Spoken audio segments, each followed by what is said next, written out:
Hi viewers, welcome to our YouTube channel Prasad Kasla Vlogs. Analog problem lo 8 of 125, therefore 27 of what? 27 అనేది ఎంత అని అడిగాడు. So మనం చూద్దాం.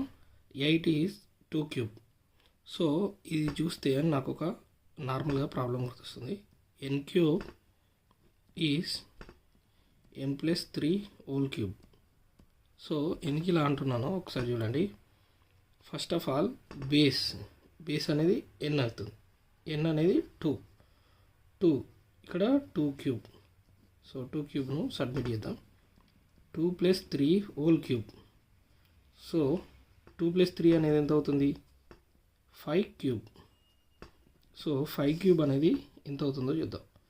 5 into 5 into 5. So 5 5 is 25. 25 into 5. So 25 into 5. 5 5 is 25. 5 2 is 10. 10 plus 2 12. 125. So therefore 125 is there.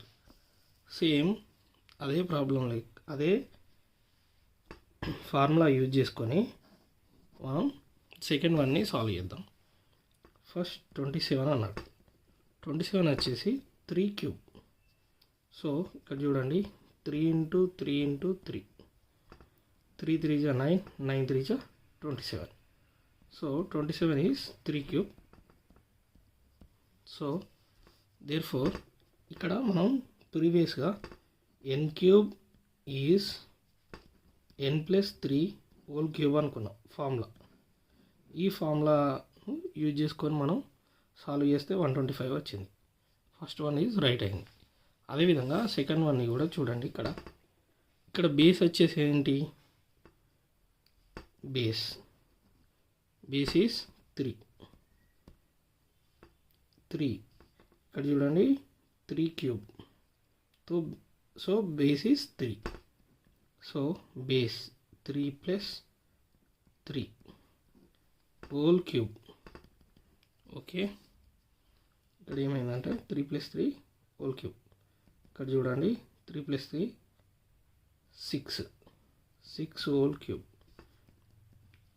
అంటే 6 into 6 into 6. So 6 6 36. 36 into 6. So ఇక్కడ చూడండి 36 into 6. 6 6 36. 6 3 18. 19 20 21. Okay, ఇక్కడ చూడండి 216. So therefore answer A is right answer. Then please subscribe Prasad Kasla Vlogs for more videos, for more math tricks and tips. Thank you. Please support to me. Please like, share, comment to my channel. Thank you.